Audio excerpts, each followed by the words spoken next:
दोस्तों, हर किसी की जिंदगी में कोई ना कोई सपना होता है कि आगे जाकर वो कुछ ना कुछ बने। इसके लिए बहुत सारे लोग कड़ी मेहनत करते हैं। कुछ लोग जिंदगी में डॉक्टर बनना चाहते हैं, कुछ इंजीनियर, तो कुछ लोग आईएएस बनकर देश के लिए सेवा करना चाहते हैं और अपना नाम रोशन करना चाहते हैं। लेकिन एक आईएएस ऑफिसर बनना इतना आसान नहीं। इसके लिए काफी हार्ड वर्क के साथ स्मार्ट स्टडी भी करना जरूरी है। दोस्तों, इस वीडियो में हम आपको डिटेल में बताएंगे कि आईएएस ऑफिसर कौन होता है, आईएएस ऑफिसर कैसे बने, आईएएस ऑफिसर बनने के लिए क्या शैक्षिक योग्यता यानी एजुकेशनल क्वालिफिकेशन चाहिए, आईएएस ऑफिसर बनने के लिए आपकी एज लिमिट कितनी होनी चाहिए, आईएएस ऑफिसर का सिलेक्शन प्रोसेस क्या है, आईएएस ऑफिसर को कितनी सैलरी मिलती है। दोस्तों, यदि आप इन सभी सवालों के जवाब जानना चाहते हैं तो इस वीडियो को आखिर तक जरूर देखना। दोस्तों, आईएएस भारत की सर्वश्रेष्ठ पदों में से एक माना जाता है। इस एग्जाम को पास करने के लिए लाखों स्टूडेंट्स हर साल एग्जाम देते हैं, लेकिन सिर्फ कुछ गिने चुने तेज दिमाग वाले और स्मार्ट स्टूडेंट्स ही इस एग्जाम को क्लियर कर पाते हैं और कुछ स्टूडेंट्स ऐसे होते हैं जिनको आईएएस एग्जाम की कुछ भी जानकारी नहीं होती, फिर भी वो एग्जाम देने बैठ जाते हैं। इसीलिए कहा जाता है कि किसी भी तरह का एंट्रेंस एग्जाम देने से पहले उसके बारे में पूरी जानकारी लेना आवश्यक होता है। तो आइए दोस्तों, सबसे पहले जान लेते हैं कि आईएएस ऑफिसर होता कौन है, जिसे हम भारतीय प्रशासनिक सेवा भी कहते हैं। दोस्तों, हर साल आईएएस का एग्जाम यूपीएससी कंडक्ट करता है। यूपीएससी करीब 24 सर्विस के लिए एग्जाम कंडक्ट करती है, जिसमें आईएएस, आईपीएस, आईआरएस इत्यादि होते हैं। दोस्तों, यूपीएससी में आईएएस एग्जाम क्लियर करने के बाद आपको अलग अलग जोन में भेजा जाता है, जैसे डिस्ट्रिक्ट मजिस्ट्रेट, डीएम, एसडीएम इत्यादि, और भी कई सारे पोस्ट होते हैं जो आपको आईएएस एग्जाम क्लियर करने के बाद मिल जाती है। हर आईएएस ऑफिसर का काम अपने अपने जोन में अलग अलग होता है। तो आइए दोस्तों, अब हम जानते हैं कि कौन कौन आईएएस ऑफिसर बन सकता है। नंबर 1, कैंडिडेट इंडिया, नेपाल या भूटान का होना चाहिए। आप ग्रेजुएट होने चाहिए किसी भी सब्जेक्ट या स्ट्रीम में।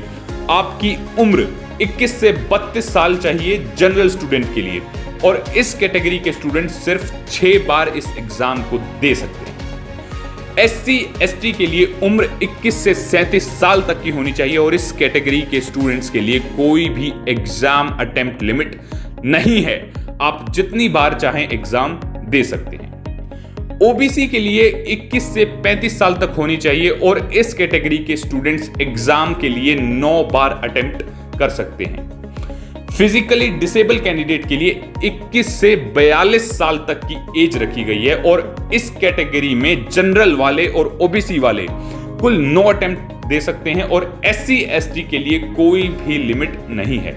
आप जितनी बार चाहें एग्जाम दे सकते हैं। तो दोस्तों, स्टेप नंबर 1, 12वीं कक्षा पास करें किसी भी सब्जेक्ट से। जी हां, अगर आपको आईएएस ऑफिसर बनना है तो इसके लिए सबसे पहले आपको किसी भी स्ट्रीम में 12वीं की परीक्षा पास करनी होगी, चाहे वो साइंस हो, कॉमर्स हो या फिर आर्ट्स हो। बस आपको सबसे पहले 12वीं कक्षा पास करनी है।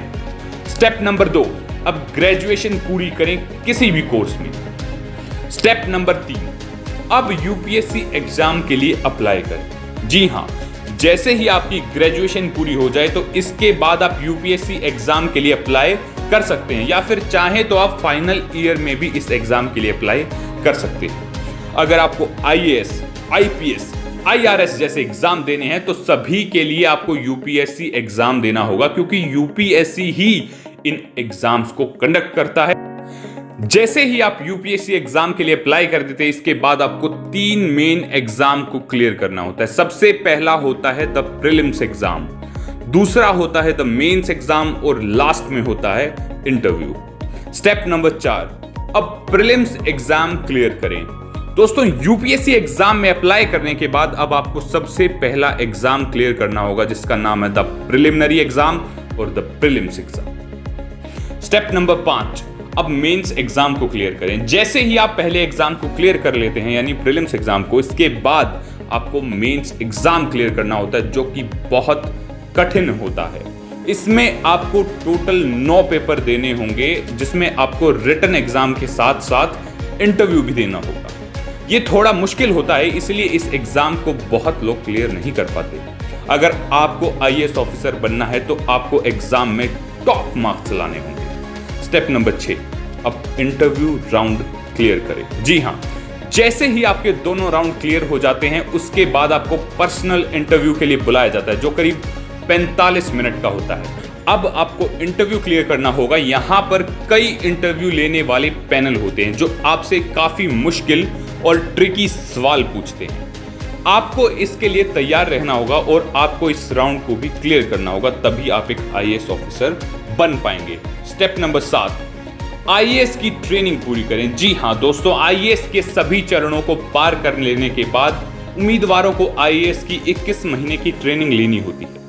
आईएएस की training Lal Bahadur Shastri national academy of administration यानी लबसना से शुरू होती है, जो कि मंसूरी में स्थित है, और उसके बाद उन्हें 12 महीने के लिए जिला परीक्षण का काम दिया जाता है।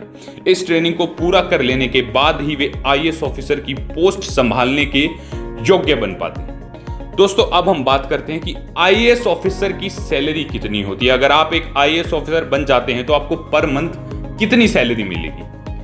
आईएएस ऑफिसर की सैलरी प्रति माह 56,100 रुपए से शुरू होती है और कैबिनेट सचिव पद के लिए 2.5 लाख रुपए तक जा सकती है। आईएएस ऑफिसर को बहुत सारी सरकार की तरफ से निजी सुविधा भी मिलती है और अन्य कई प्रकार के भत्ते भी दिए जाते हैं। दोस्तों, इस वीडियो में मैंने आपको बताया कि आप कैसे एक आईएएस ऑफिसर बन सकते हैं।